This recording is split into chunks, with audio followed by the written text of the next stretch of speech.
Welcome, Dolphins fans, haters, and everyone in between to your favorite show, discussing the greatest franchise in sports, the Miami Dolphins. This is the PhinsPod. My name is Moose, your host, and I hope you enjoyed your weekend, the last weekend, before knowing who the Dolphins and the rest of the NFL will be selecting in this year's NFL Draft. We got our third edition of the PhinsPod mock draft headed your way, and these types of episodes are always the ones that rile people up. So let's just get into it, and let's dive in. Is Kyle Pitts the most talented player that's not a quarterback, or even of all of the players that you've seen on film? I personally believe he's the best prospect in this draft, yes. I think with Pitts, it doesn't matter what two letters you put before or after his name. I think he's a receiver and he's a weapon, and I think he changes the way you can play offense and makes it easier for your quarterback. Why do you the way it makes it easier is it gives you more formation variation. You can do more things with what we call receiver distribution and location, which means the number of receivers to each side of the formation and who those receivers are, that's the location.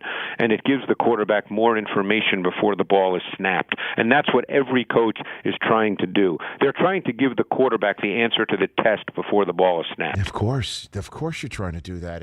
With the first pick in the 2021 NFL Draft, the Jacksonville Jaguars select Trevor Lawrence. And at this point, I don't know why the Jags just don't pull an Indy, what they did with Andrew Luck, and just sign Lawrence to his rookie deal already. We all know he's the pick, so why wait? Second overall, equally locked in stone, the New York Jets will be selecting Zach Wilson. Wilson plays with moxie, aggression, and he has a laser-quick release and a cannon arm that's suited very well to the NFL, and his style of play is where the NFL's headed. So he very well in 5 years could be the best quarterback of this draft, despite what everyone's saying about Lawrence. So lock this in at number 2. With the third overall pick, this is where we start getting interesting. Formerly of the Dolphins, traded to the Niners. Before that, formerly of the Houston Texans. Now, the Niners and Kyle Shanahan select Trey Lance. And this makes the most sense to me. And I know Schefter and now even Ian Rappaport have been reporting that Mac Jones is the favorite, which is the only reason that I doubt this pick. But objectively, Trey Lance can run Shanahan's bootleg, run-heavy style offense to a T. He's a great fit, and although he doesn't have the same pro-ready experience as Mac Jones or even a Justin Fields, he is absolutely more talented than both of them.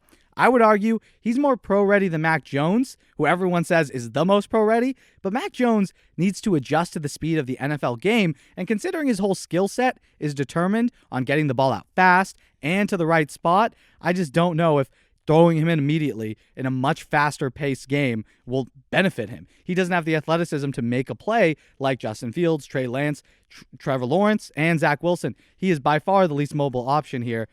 So for Kyle Shanahan, if you're trying to elevate this offense beyond what a Jimmy Garoppolo can give you, you got to go Trey Lance over Mac Jones here. And so for that reason, that's why I have the Niners selecting the North Dakota State product. At pick number 4, we have the Atlanta Falcons. In the last 2 mocks, we've seen the Falcons trading out of this pick. But as time passes, I think that they're losing leverage, right? I don't think a team is going to jump up on draft night. Instead, that deal is going to be done before draft night because the price is only going to go up. So if a team is looking to do that, we know quarterbacks are going 1, 2, 3. So trading up for 4 is getting your 4th option. And if there's a team like the Broncos, right, or like the Patriots, who we've had in the last 2 mock drafts moving up, they likely already would have done so. So the fact that it hasn't happened, and if the Falcons still have the pick come Thursday, then I think they're making that pick. And tragically, in this mock, that's going to be Kyle Pitts.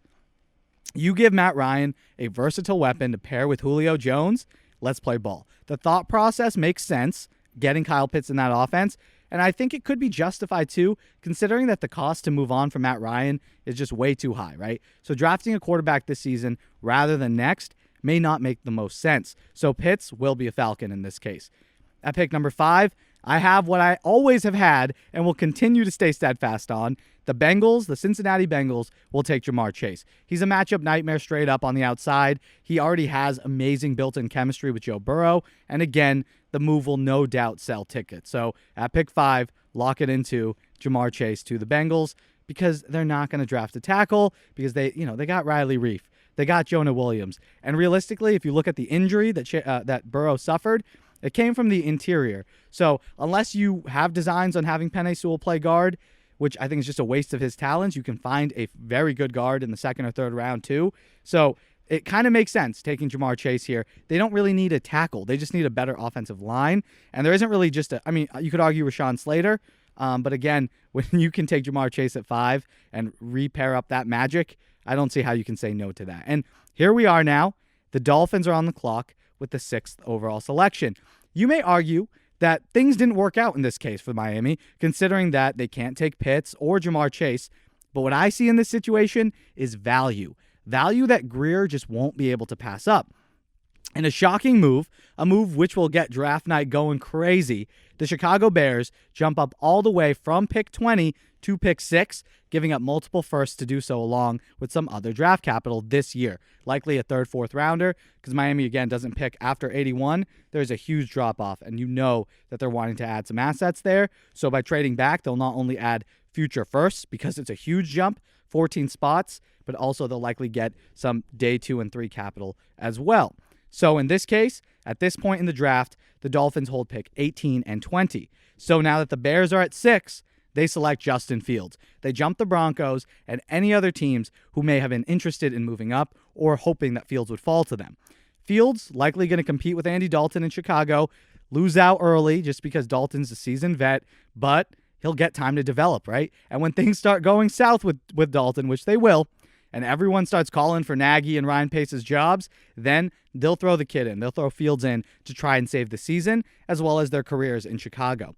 Think about it. If the Bears don't turn this around, then Ryan Pace won't have future picks to play around with anyway. So this move may reek of desperation, but it's just a reflection of their current situation in Chicago. And now the Dolphins will have turned that 3rd overall pick into another huge haul. At pick 7, we have the Detroit Lions. And yes, Penei Sewell is on the board, but so is the best statistical prospect, DeVonta Smith. And the Lions have Goff throwing to nobody right now. So drafting DeVonta Smith here at 7, it's good value.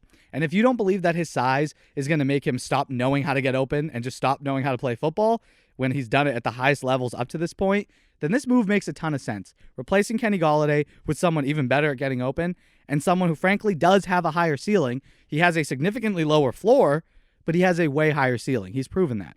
So they're going to take DeVonta Smith at pick 7. With the 8th pick, the Carolina Panthers are jumping for joy as they get their hands on Penei Sewell. Darnold is going to be given a chance now. They have weapons, a solid defense, and now they just need protection for the new quarterback. So getting Penei Sewell at 8 would be a steal.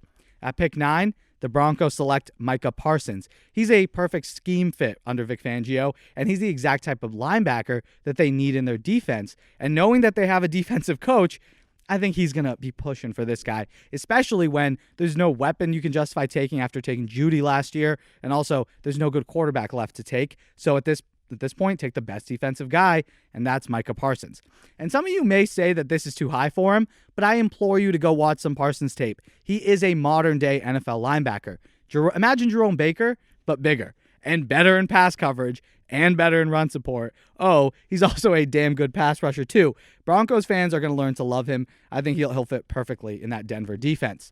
With the 10th pick, the Dallas Cowboys take, who we all expect them to take, and the smart move, Patrick Surtain II. He is the best true outside corner in this entire class, in my opinion, and similar to how Antoine Winfield Jr. showed how important it was having a father in the NFL and how that could help you, especially when they're really good and you can learn and pick up some traits, which could make up for some, lacking physical qualities, which was the knock on Antoine Winfield. He was a little too short, but on film he looked great, and he also has the pedigree, and he proved to be a damn good rookie last year for the Buccaneers. So Patrick Surtain, who does not have those physical limitations, is actually a better athlete than his father was, at least based coming out of college.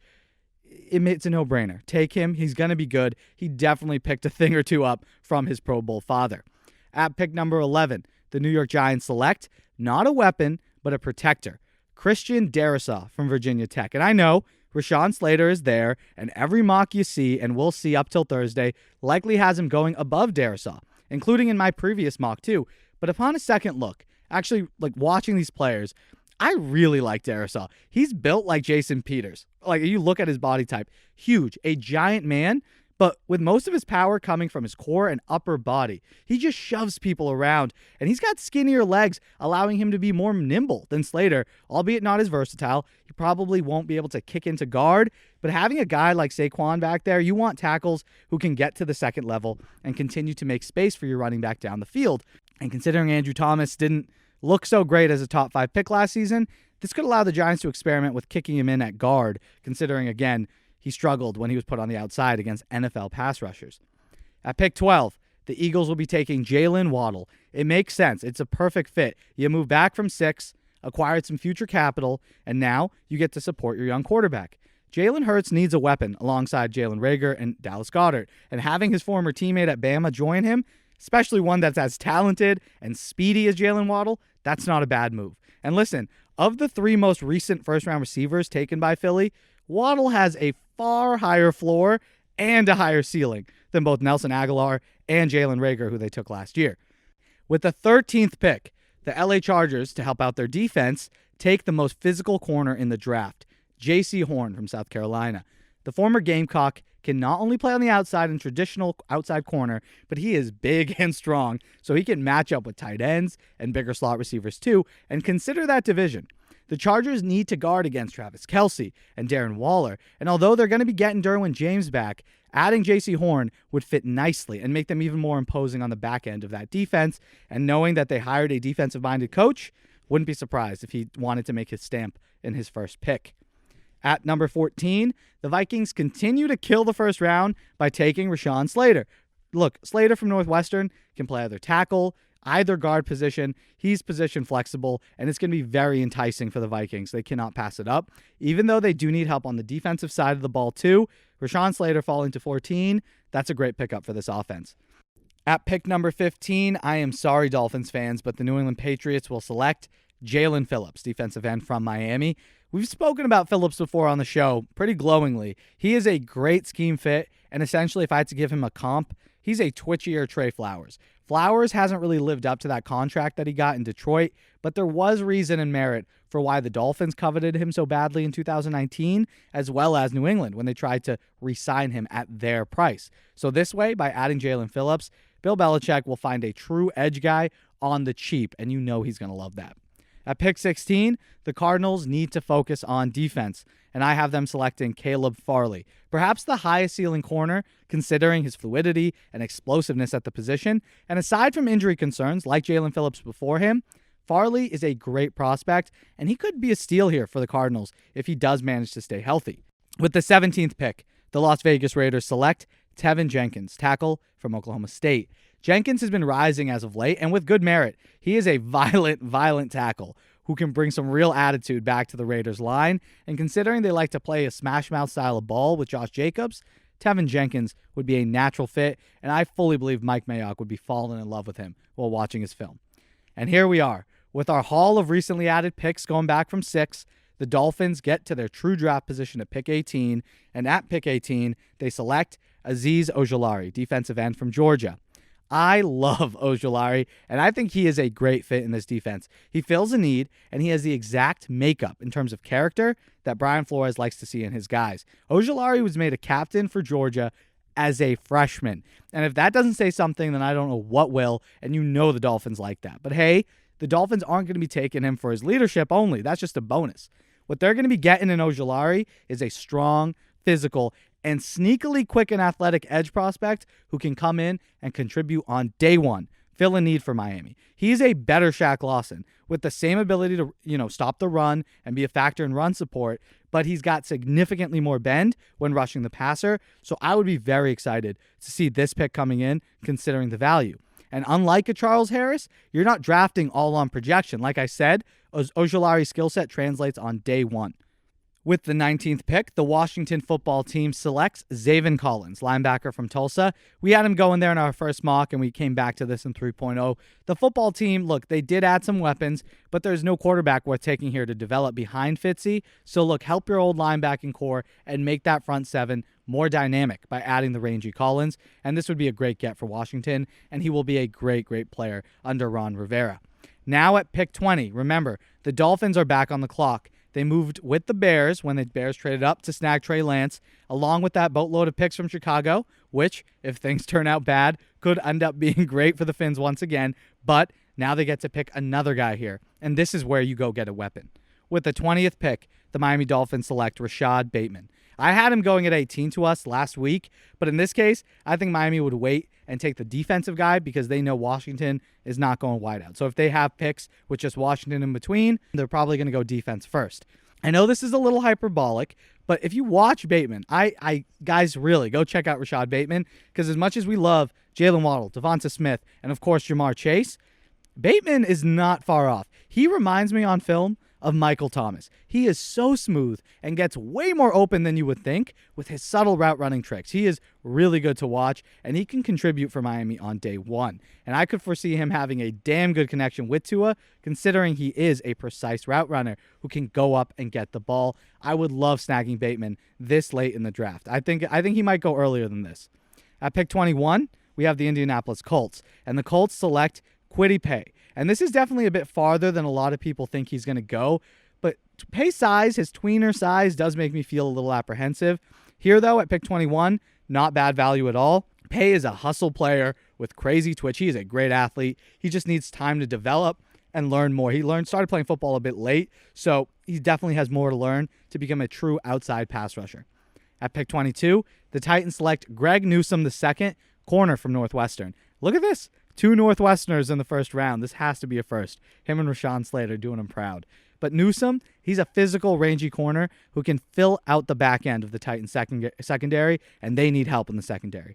At 23, the Jets are back on the clock, and this is a little bit surprising, but bear with me here.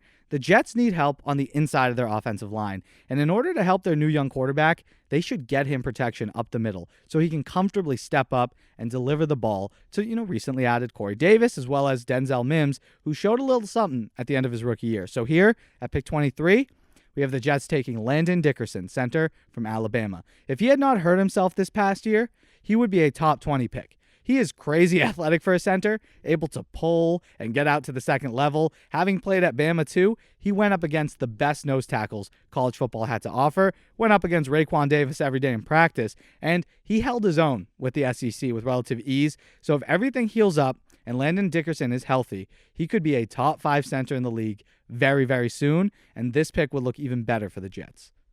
At pick 24, the Pittsburgh Steelers finally find a true replacement for Le'Veon Bell by drafting Najee Harris. Big Ben needs support, and that is clear. He's got to be able to have a weapon who can touch the ball 25 to 30 times a game to help alleviate that pressure on the passing game and him. Najee Harris can do exactly that, right? He's powerful, well-balanced, super fast for his large build, and smooth in route running too, so he can easily take advantage of mismatches with less athletic linebackers in space. And I know you're like, hey, why didn't the Dolphins take him then? Well, look, I just don't think a Patriots-style coaching staff, Brian Flores, is going to draft a running back in round 1. It's never really happened in New England. When it did happen, and they got Sony Michel, that didn't work out too well, right? So I think he learned. He saw that they continued to have success in New England by neglecting the running back position and finding guys like a Myles Gaskin, finding a free agent who can fill a role. Maybe that is Malcolm Brown. As much as I hate to admit it, if Miami bolsters this offensive line, then I don't think we're going to care as much who's running the rock when they're averaging 4.5 yards a carry, right? So if you can find it later on, address the positions you need and are harder to fill. Edge, wide receiver. That's where the Dolphins should have their focus early on in the draft. A team like the Steelers, I don't think this is a great pick. They should take a lineman, Elijah Vera Tucker, something like that here. But in this case, I have them taking Najee Harris just because they need that so badly right now. And with Big Ben still as your quarterback, you're clearly in a win-now mode. So drafting Elijah Vera Tucker here would be good for him, but Najee Harris might be more beneficial right now. At pick 25, the Jacksonville Jaguars pop back up, and we have them selecting Terrace Marshall Jr., wideout from LSU. The Jags are going to want to get Lawrence some help, and they have that in their breakout running back, James Robinson, the undrafted rookie last year. But getting help at wide receiver makes sense. And as good as Laviska Shenault looked as a rookie, they need an outside threat, a big, tall guy, and Marshall can develop into that. At pick 26, we have the Cleveland Browns, and they grabbed the top safety in this draft, Trevon Moehrig from TCU. He can cover with the best of them at the position, but also has the frame and explosion to help stuff up runs and be a blitzer off the edge. Adding this guy, adding Moehrig to their loaded roster would be a great move for the Browns. And consider that division too. You got to have a physical safety. It's almost a necessity in the AFC North. At pick 27, the Baltimore Ravens add a weapon in Elijah Moore. Moore has a high floor, and he's going to be a productive guy early, in the slot especially, but his ceiling is not as high as a guy like Kadarius Toney's. But the Ravens are likely feeling the burn from drafting Marquise Hollywood-Brown, so getting another shifty small guy like Toney is probably out of the question. Instead, by getting Elijah Moore, you get a tough, physical, Jarvis Landry light type, but also with way more speed than Jarvis Landry. So I think that's a good fit for the Ravens there. With the 28th pick, the New Orleans Saints address their defense with the addition of Jeremiah Owusu-Koramoah, linebacker from Notre Dame. This kid, Owusu-Koramoah, has a wicked motor and is a freak athlete. He can be a more physical Miles Jack type, which would be great for the Saints who need help at linebacker. And Owusu-Koramoah can develop into a true three-down guy within a season or two. So this would be great value at pick 28. With the 29th selection, the Green Bay Packers select Creed Humphrey, center from Oklahoma. You didn't see this coming. 2 centers in the first round. But Humphrey is not only good value here, but he fills an immediate need. Some would argue he's better than Landon Dickerson. I personally don't. I think Landon Dickerson is more athletic, but Creed Humphrey is strong, steady, stable, and still pretty athletic in his own right. So he fills an immediate need for them too. Remember, the Packers just lost Corey Linsley, Pro Bowl center, to the Chargers, so nabbing Creed Humphrey here would be a boon for that offensive line and help protect Aaron Rodgers or Jordan Love, whoever the quarterback's going to end up being. At pick 30, I have the Buffalo Bills selecting Christian Barmore, defensive tackle from Alabama. Barmore is a giant man who moves way too fast for his size.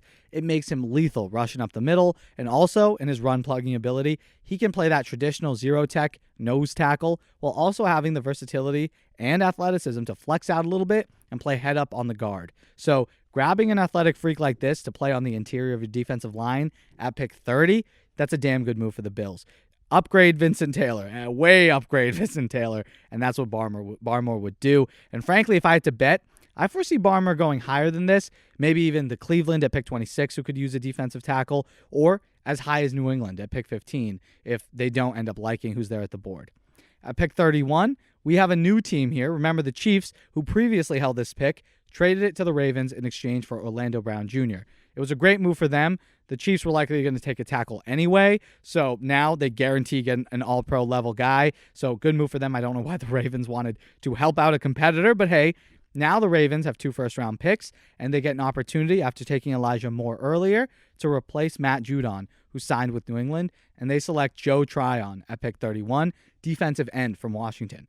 Tryon is big, tall, sets the edge, but he also has bend, making him a good developmental pass rusher here at pick 31. He may not explode onto the scene as a rookie, but we're likely going to get accustomed to calling his name for the Ravens D a few years down the line, just because, one, they develop great defensive players, and he is such a good athlete and so raw that I think with some refinement, he will be great for them years down the road. And now, rounding out Thursday night, we have the Tampa Bay Buccaneers at pick 32. And you may be thinking, hey, Moose, hold on a second.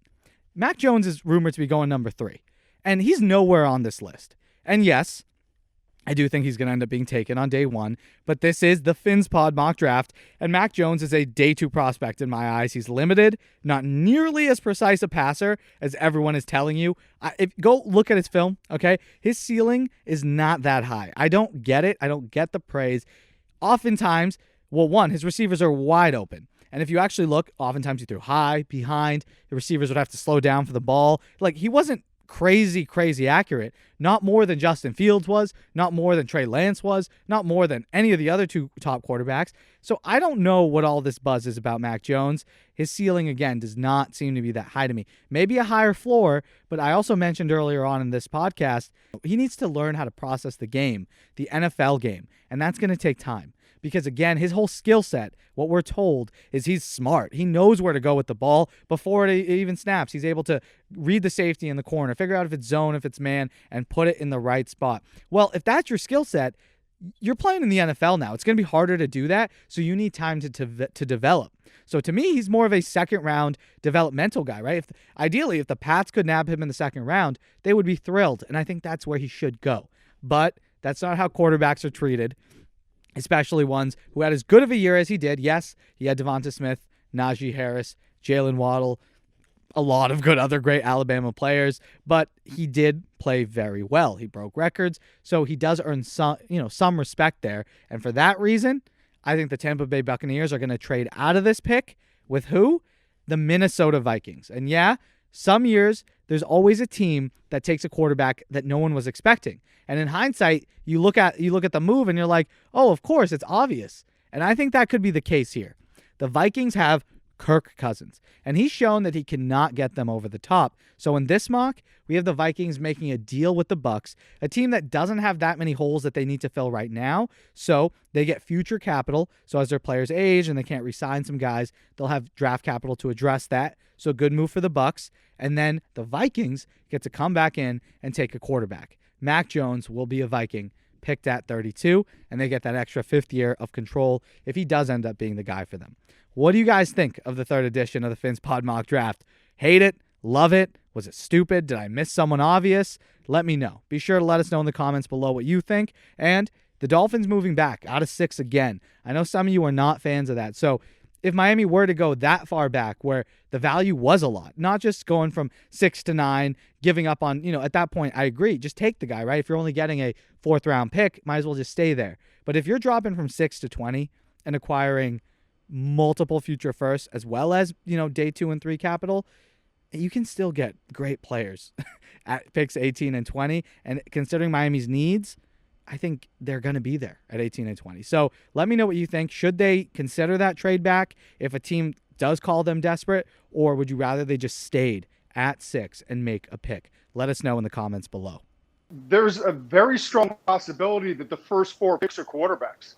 And if Atlanta takes a quarterback at 4, and then if you're right and Penei Sewell, the offensive tackle from Oregon, is the pick at 5, then all of a sudden you're sitting there as Miami and saying, you know what, we moved back and we moved up again. We got additional picks, and now we're getting the second best player in the draft at number 6 overall.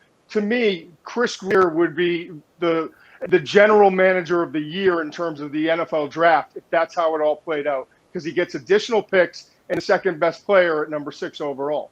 That's going to do it for us here today. Thank you guys so much for listening to the PhinsPod. Hope you enjoyed it. Want to give a huge shout out to one of our patrons, Timothy Ritchie. Thank you for being a dope-ass member of the pod and for supporting the show. If you want more of the PhinsPod to get weekly bonus content like Tim, check out Patreon for literally $2 a month. You can listen to bonus episodes, and the site has other goodies as well. Link is in the description, or head to patreon.com/PhinsPod.